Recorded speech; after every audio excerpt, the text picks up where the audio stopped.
Olá pessoal, meu nome é Ivan Mesquita, eu sou mestre nacional de xadrez. Hoje eu vou analisar uma partida que eu enfrentei o Ícaro Nakamura e na hora ele estava com 3.436, um dos maiores rates já vistos no chess.com, é o maior rate inclusive, e a gente jogou duas partidas. A primeira partida eu perdi e a segunda partida, essa partida que a gente vai analisar, eu consegui obter a vitória, né?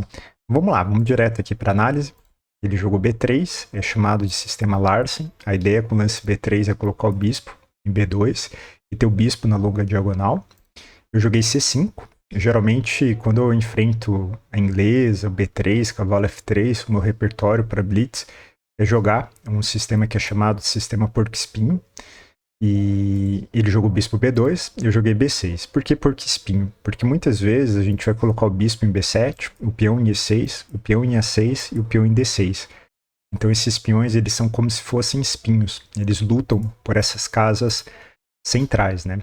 Ele jogou E4, e aqui a gente tem uma transformação dentro da abertura. Então aqui já está entrando em posições com E4. É como se fosse uma siciliana, só que com B3. Eu joguei bispo B7, ele jogou cavalo C3, eu joguei E6, e aqui ele jogou G3, seguiu o lance A6, bispo G2, dama C7, cavalo E2. Ele está criando, né, um sistema de duplo fianqueto, é um sistema sólido que ele está colocando em movimento aqui agora. Eu joguei D6 e ele jogou D4, e agora surge uma estrutura típica. O que acontece? Do lance 7 até o lance 9, geralmente vai ser delineada uma estrutura típica. Isso em todas as aberturas. Pode ser uma estrutura da porco-espinho, pode ser uma estrutura da Marox, pode ser uma estrutura da siciliana aberta, pode ser um sistema de ataque austríaco. Então vai ser delineada uma estrutura que é típica e existem planos de acordo com aquela estrutura. Então a gente olha sempre o pequeno centro e o grande centro, e a gente nota o tipo de estrutura que vai ser colocada em movimento, né? Então, eu joguei cavalo D7, ele jogou dama E2, eu segui com bispo E7, e ele jogou roque. Aqui seguiu o cavalo F6. Então, na hora que eu vou criar o sistema porco-espinho, ele pode criar um sistema que é um sistema com ataque básico. O que seria o ataque básico? É o peão de F4 e o peão de E4. E existe um sistema também que é chamado de sistema de avalanche dos peões, né, com F4, G4 e G5. Quando eu estava analisando essa partida, e na hora que eu estava jogando a partida, eu percebi que esse lance G4 seria muito desagradável, né, porque ele cria uma ameaça de jogar o lance G5 e esse cavalo fica mal colocado. Então, G4 eu acredito que seja o melhor lance por parte das brancas, né. Aqui ele jogou F4 e eu joguei B5. Então, como o rei dele está colocado na casa de C1, e pela estrutura da partida, ia cair num tipo de posição que é chamado de posição de ataque e defesa. E que ataque e defesa? São posições que a gente precisa saber como atacar e saber como defender. Geralmente tem muito a ver com a posição estática do rei, né? Então ele jogou G4, ele está vindo com a avalanche dos peões. E agora, esses tipos de posições, o ritmo conta muito. Né? No xadrez, existem 5 grandes habilidades que a gente precisa desenvolver. A profilaxia e antecipação, o ritmo, o senso de coordenação, ataque e defesa, e o último é a questão de como que a gente detecta fraquezas ali na partida. Né? Então, nesses tipos de posições de ataque e defesa, o tempo é muito importante. Né? Então, aqui agora, eu já estou com uma ideia de jogar o lance B4, para tentar chegar primeiro. Ele joga aqui o cavalo A4, e agora eu jogo o cavalo C5. A minha ideia é trocar o defensor do roque dele. Ele capturou, eu capturei de peão, e aqui ele joga o lance E5. Depois, analisando com a máquina, né, eu percebi que ele tinha esse lance cavalo captura E6. Né? Ele teria essa ideia cavalo por E6, bispo E5, uma ideia de jogar G5 no próximo movimento para criar um forte ataque, né? Seria um sacrifício correto por parte das brancas. Então aqui ele jogou E5, que não é um lance muito bom, né? Porque agora eu tenho o lance cavalo D5, e na hora que ele troca, agora eu fico com um par de bispos. Conforme eu passei em outros vídeos, né? Toda troca, ou ela melhora ou piora a nossa posição.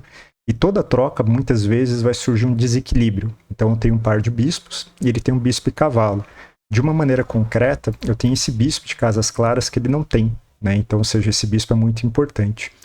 Ele jogou cavalo F3 e agora eu jogo C4. A minha ideia com C4 é ou abrir a posição ou tornar esse bispo de B2 passivo. Então ele joga aqui agora rei B1, seguiu o lance C3, ele jogou o lance bispo C1 e eu faço o lance A5.